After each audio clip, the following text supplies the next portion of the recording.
அவங்க நல்லது செய்கிறாங்களோ கெட்டது செய்கிறாங்களோ கூட்டணின்னு சொன்னால் அதை நான் அவங்கள சப்போர்ட் பண்ணுறது தான் தர்மம், அது கடமை. அதனால தான் 5 வருஷம் நான் சப்போர்ட் பண்ணேன். அதுக்கப்புறம் நான் யாருக்கும் சப்போர்ட் பண்ணல, நான் ஒதுங்கிட்டேன். இது டாக்டர் கலைஞர் என்னுடைய அருமையான நண்பர். அவர் அருமையான நண்பர்னு கூப்பிட்றதுக்கு எனக்கு தகுதி இல்லை. அவர் என்ன நண்பர்னு கூப்பிட்டுருக்கிறதுனால அதுக்கு மரியாதை கொடுத்து நானும் ஒரு நண்பர்னு சொல்கிறேன். அவர் என்கிட்ட அரசியலே பேச மாட்டார். நான் அரசியல் சொல்லும்போது இல்லை தம்பி ரஜினி அரசியல் வேண்டாமான்னு சொல்லிட்டு அதுக்கு நான் பேசுனது கிடையாது. அதை பற்றி சம்பந்தமே கிடையாது. நான் அதுக்கப்புறம் நம்ம பேசவே இல்லை. அதுக்கப்புறம் நான் அரசியல் பற்றி நான் எதுவுமே பேசலை. அதுக்கப்புறம் ஒரு நிகழ்ச்சி நடந்தது. அந்த நிகழ்ச்சி நடந்ததில் எதுக்குன்னு சொன்னால், நம்ம படத்துக்கு ஒருத்தர் எதிர்த்து போராடினாங்க, நம்ம மனசை கஷ்டப்படுத்துகிறாங்க. அதுக்கும் நாம் கோழைங்க இல்லை, உங்களுக்கும் நாம் எதிர்க்கிறோம் அப்படின்னு சொல்லி தான் உங்கள் கவிழனும் உங்களை கீழே தள்ளணும் அப்படிங்கிறதுக்காக எதிர்ப்பு தெரிவிக்கிறோம் அப்படின்னு சொல்லி அதுக்காக பண்ணுமே ஒழிய வேறு எதுக்காக இல்லை. இன்னொன்று, அவங்க சொன்ன பாயிண்ட் அவ்வளோ முக்கியமாக நல்லதாக இருந்தது. அது ஒழுங்காக கரெக்டாக நியாயமாக சொல்லி அதுக்காகத்தான் செஞ்சேன், வேறு எதுக்காகவுமே இல்லை. அப்போ விட்ட சிகரெட்டு படங்களை நான் தொடவே இல்லை. வீம்புக்காக நான் பண்ணியிருக்கலாம் இல்லை. சொன்ன விஷயம் ரொம்ப கரெக்டு, சொன்ன விதம் தப்பு. அவங்க நடந்த அதனால்தான் இல்லை. அதுக்கப்புறம் தான் சிகரெட்டை நான் தொடர்ந்தேன். ஸோ அரசியலுக்கு விஷயத்துக்கு வந்துட்டதுனால அது ஒரு சொல்லி முடிச்சது அவ்வளோ சாதாரண விஷயம் இல்லை. அரசியலுங்கிறது சாதாரண விஷயம் இல்லை. ஒரு அரசியல் கட்சிகள் இந்த சென்ட்ரல் ஒரு மாநில கட்சி தலைவர்களுக்கு என்ன ஒரு கஷ்டம் இருக்குது, ஒரு துன்பம் இருக்குது, மன உளைச்சல் இருக்குது, எவ்வளோ ப்ராப்ளம் இருக்குங்கிறது அவங்களுடைய கூட பழகி எனக்கு நான் தெரிஞ்சிருக்கேன்.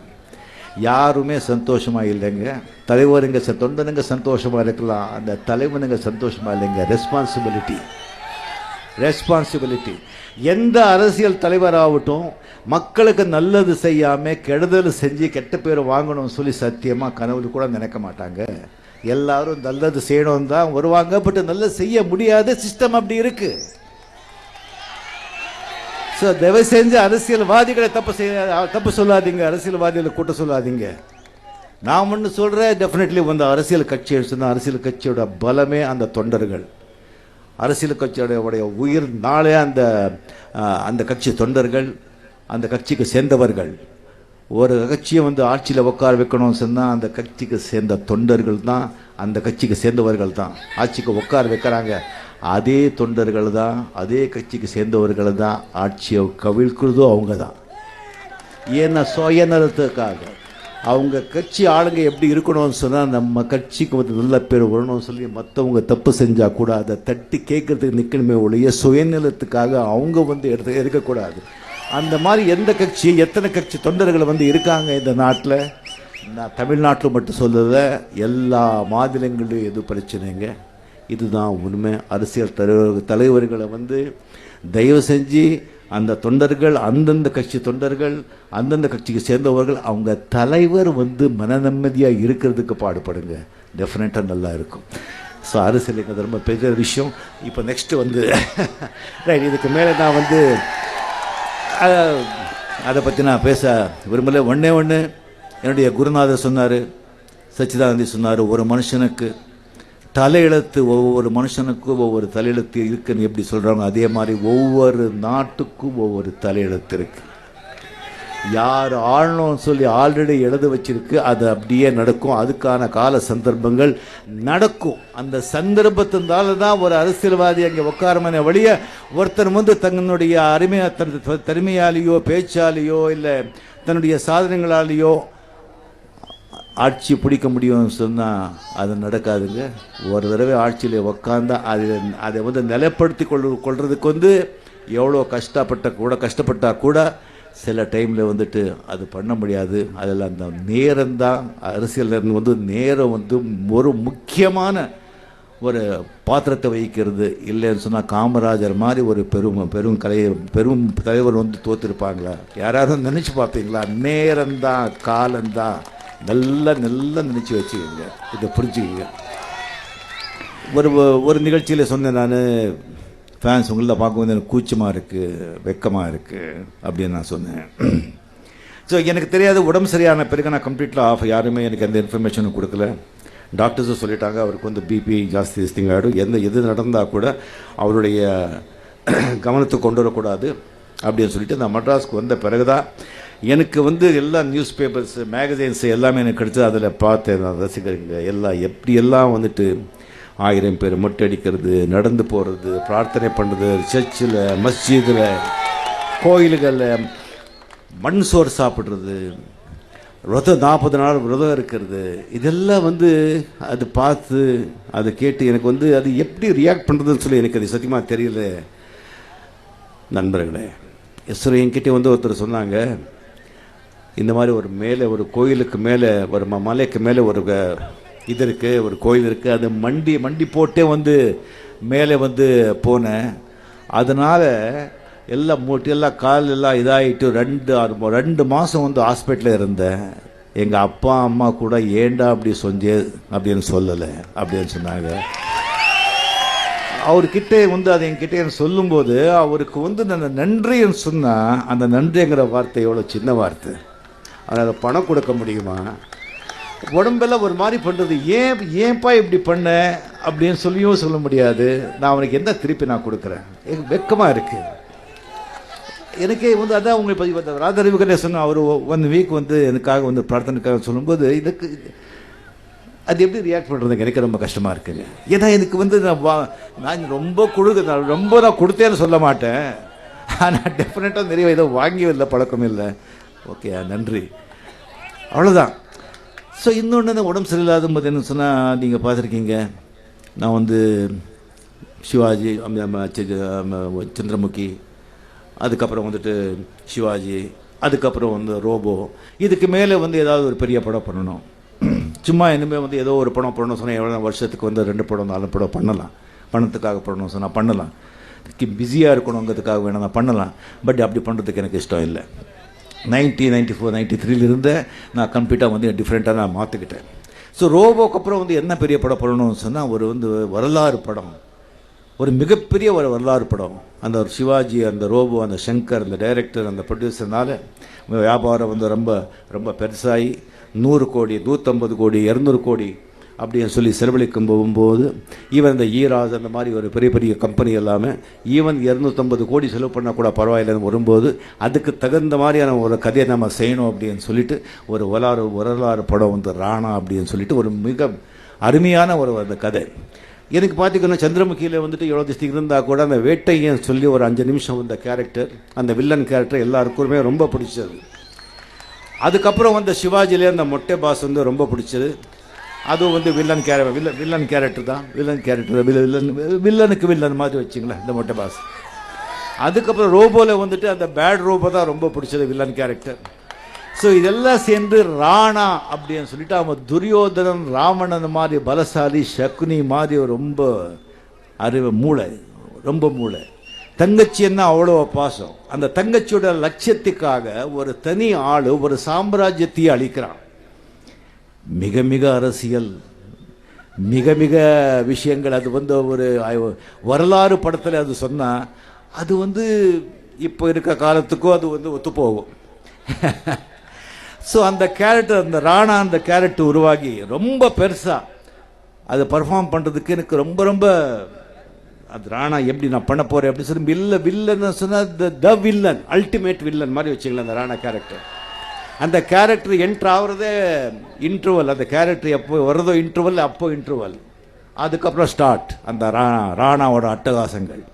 அதுக்கப்புறம் அவன் ஏன் அப்படி செய்கிறான் அப்படி ஒரு ஜஸ்டிஃபிகேஷன் கொடுத்துருக்கு, ஒரு அருமையான சப்ஜெக்ட் பண்ணி அது செய்யணும்னு சொல்லும்போது எங்கள் உடம்பு சரியில்லாமல் நான் ஹாஸ்பிட்டலில் வந்து அட்மிட் ஆனேன்.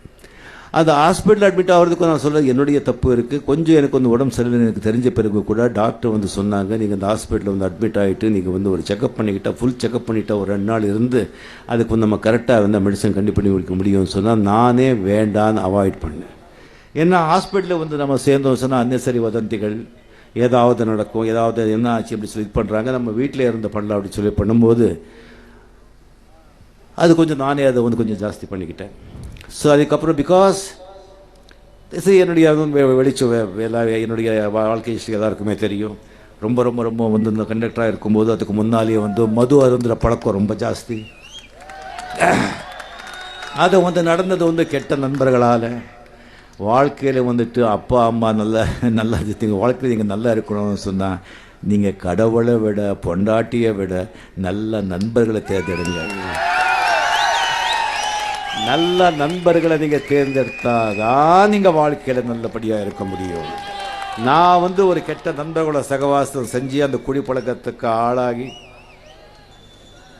அதுக்கப்புறம் நேச்சுரலி ஆக்டர் ஆன பிறகு அந்த பணம் வந்து இன்னும் கிடைச்ச பிறகு இன்னும் குடி வந்து இன்னும் ஜாஸ்தியாகி நல்ல சரக்கு வாங்கி அதுக்கு மயங்கி பிஸியும் ரொம்ப பிஸியாகி தூக்கம் இல்லாமல் நர்வஸ் பீட்டான விஷயம் எல்லாருமே உங்களுக்கு தெரியும். அதுக்கப்புறம் கல்யாணம் ஆன பிறகு டெஃபினெட்லி நான் வந்து என்னுடைய அருமை மனைவி லதா அவர்களுடைய அன்பனால் அவருடைய ஒரு ஆதரவுனால நான் வந்து குடிப்பழக்கத்தை வந்து கம்ப்ளீட்டாக நான் விட்டேன்னு சொல்லி பொய் சொல்ல மாட்டேன், ரொம்ப கம்மி பண்ணிக்கிட்டேன். ரொம்ப ரொம்ப ரொம்ப கம்மி பண்ணிக்கிட்டு அது இல்லாமலேயே தூங்க முடியும், அது இல்லாமல் இருக்க முடியும் அப்படிங்கிற நிலைமைக்கு நான் கொண்டு வந்து யோகா எக்ஸசைஸ் எல்லாம் பண்ணிட்டு இருந்தால் கூட சிகரெட்டை மட்டும் என்னால் விடவே முடியல.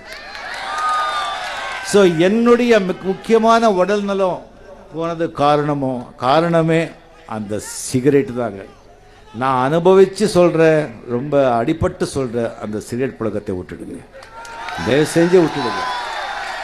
அங்கே ஹாஸ்பிட்டலிஸ்டிங்காக போகும்போது அது என்ன பண்ணியிருக்காங்க சொன்னால் லங்ஸில் வந்துட்டு இந்த ஃப்ளூயிட் ஃபார்ம் ஆகி அது கான்சன்ட்ரேட் பண்ணிட்டு இருக்காங்க, கிட்னியும் அஃபெக்ட் ஆகிருக்கு. அந்த கிட்னியை வந்து அவங்க பார்க்க மறந்துட்டாங்க. ஏதோ மிஸ்டேக் எங்கே எல்லா இடத்துலையும் நடக்கும், யாரும் வந்து தப்பு சொல்ல முடியாது. அதுக்கப்புறம் வந்து ராமச்சந்திரா மெடிக்கல் ஹாஸ்பிட்டலில் ரொம்ப நல்லா வெங்கட் தனி காய்ச்சலம் அந்த நம்மளுடைய அவருடைய சேர்ந்து வெங்கட் ராமச்சந்திரா அவங்களுடைய அந்த திசை மறக்கவே முடியாது. அந்த அவ்வளோ நல்லா பார்த்துக்கிட்டாங்க. அதுக்கப்புறம் தான் கேள்விப்பட்டு எப்படியெல்லாம் என்ன பார்த்துக்கிட்டாங்க சொல்லி ராமச்சந்திரா ஹாஸ்பிட்டலில் இருக்கும்போது எனக்கு வந்து சுயநலமே இல்லை, ரொம்ப செடேஷனில் தான் வச்சுருந்தாங்க, எனக்கு வந்து அது தெரியவே இல்லை. அதுக்கப்புறம் வந்து சிங்கப்பூர் கொண்டு போனாங்க. சிங்கப்பூர் கொண்டு போயிட்டு அந்த கிட்னியில் வந்துட்டு என்ன ஆயிருக்குன்னு சொன்னால் இன்ஃப்ளமேஷன் ஆகிருக்கு, அதாவது வீக்காக இருக்குது. உள்பாகங்கள் ஏதாவது வீக்காக இருக்குன்னு சொன்னால் ஸ்டெராய்டு கொடுத்து தான் அதை வந்து கம்மி பண்ண முடியும். அந்த ஸ்டெராய்டு வந்து கொடுக்கும்போது என்ன ஆகும்னு சொன்னால் முதல்ல வந்து அது வந்து க்யூர் ஆனால் கூட ஆஃப்டர் எஃபெக்ட் வந்து ரொம்ப ஜாஸ்தியாக இருக்கும். எனக்கு வந்துட்டு கொஞ்சம் ஜாஸ்தி வந்து இம்மிடியேட் ஆனது விவிஐபியாக இருக்கிறது வந்து ப்ளஸ்ஸும் இருக்குது மைனஸும் இருக்குது. ஸோ என்ன பண்ண அது மெடிசன்ஸ்லாம் ஜாஸ்தி ஸ்டிங் ஆன பிறகு தான் க்யூர் ஆகிட்டு வந்த பிறகு அதோடைய எஃபெக்டே வந்து ஒரு 6-7 மாதம் தான். ஏன் இது யாருக்கிட்டேயோ சொல்லலை, என்னை வாழ வைத்த தெய்வங்கள் உங்ககிட்ட நான் சொல்லி தான் ஆகணும். நான் உடம்பு சரியான பிறகு கூட அந்த ஸ்டெராய்ட்ஸ் எடுக்கும்போது ஆஃப்டர் எஃபெக்ட் வந்துட்டு அவ்வளோ ஒரு பவர் திஸ்டிங் வருது. அது அந்த பவர் திஸ்டிங் போன உடனே அப்படியே உங்களை வீக் ஆகிடும், அப்படியே உடம்பு மனசு எல்லாமே வீக் ஆகிடும். அதுலேருந்து எந்திரிச்சு ஒரு 2-3 மாதமாகவே 100% இப்போ நான் நல்லா இருக்கேன். அதுக்கு வந்து டெஃபினெட்லி சொல்கிறேன், அது டாக்டர்ஸுங்களே வந்துட்டு அவங்க கொடுக்குற மெடிசன்ஸ் அதில் பார்த்து அது உடம்பு வந்து ரியாக்ட் பண்ணி எந்த மெடிசன் கொடுத்தா கூட அந்த உடம்பு ரியாக்ட் பண்ணணும். அந்த என் உடம்பு வந்து ரியாக்ட் பண்ணுற விதம் பார்த்து டாக்டரே ஆச்சரியப்பட்டாங்க, அவங்களுக்கே ஆச்சரியமாக இருந்தது. அவங்க வந்து கொடுத்த மருந்து வந்துட்டு சிங்கப்பூரில் இருக்கிற என்ன மருந்து இருக்கோ அது வேறு டாக்டர் இங்கே வந்து கொடுத்து அதே வந்து ஒர்க் பண்ணி அந்த உடம்புல வந்து அது ஒர்க் ஆன பிறகு அவங்களுக்கே ஆச்சரியம், மருந்து இப்படி ஒர்க் பண்ணுறதுங்க சொல்லிட்டு மருந்து அப்படியே கம்மி பண்ணி நான் குணமடைஞ்சிருக்கிறது. அவங்களே சொல்கிறாங்க இது வந்து ஒரு ஆச்சரியம், ஒரு மிராக்கல். அது வந்து உங்களுடைய பிரார்த்தனை, உங்களுடைய அந்த அன்பு, அதுதான் என்னை வந்து வாழ வைத்து கொண்டு இருக்கு. இதை வந்து நான் என்ன பண்ண போகிறேன், எது செய்ய போகிறேன் அப்படின்னு சொல்லி சத்தியமாக ஏதாவது செய்யணும், அது என் கையில் இல்லைங்க. சத்தியமாக என் கையில் இல்லை. ஃபால்ஸ் ஹோப்பு கொடுக்கறதுக்கெல்லாம் நான் சத்தியமாக ரெடியாக இல்லை. நீங்கள் நிஜமாக நான் சொல்கிறேன்,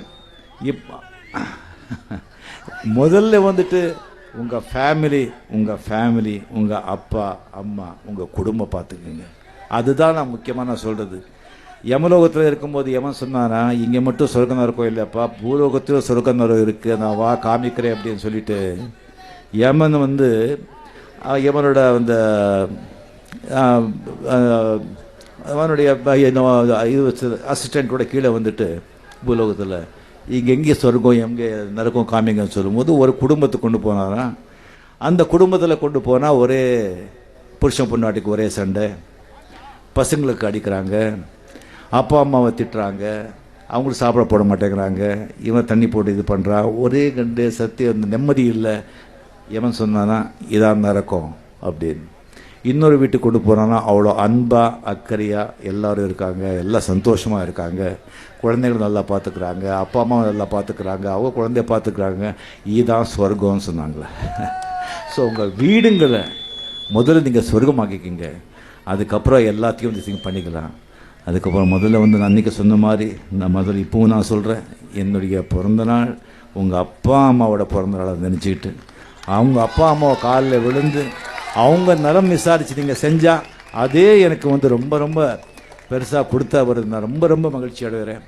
அண்ட் இவ்வளோ அன்பும் ஆதரவும் கொடுத்தா அனைவருக்குமே என் மனமார்ந்த நன்றியை தெரிவித்துக்கொண்டு, இங்கே எனக்காக வந்து வாழ்க்கை வந்திருக்க என்னுடைய நண்பர் அனைவருக்குமே நான் மனமார்ந்த நன்றியை தெரிவித்துக்கொண்டு, இதுக்கு வந்து ஏற்பாடு செஞ்ச எல்லாருக்குமே என்னுடைய ரசிக பெருமக்கள் எல்லாருக்கும் ஒவ்வொருத்தராக சொல்கிறதுக்கு வந்து நிறைய இல்லை, தப்பாக நினச்சிக்கூட எல்லாருக்கும் என் மனமார்ந்த நன்றியை தெரிவித்துக்கொண்டு, லாரன்ஸ் எல்லாருக்குமே கையெடுத்து நன்றியை தெரிவித்துக்கொண்டு விடைபெறுகிறேன். நன்றி, வணக்கம்.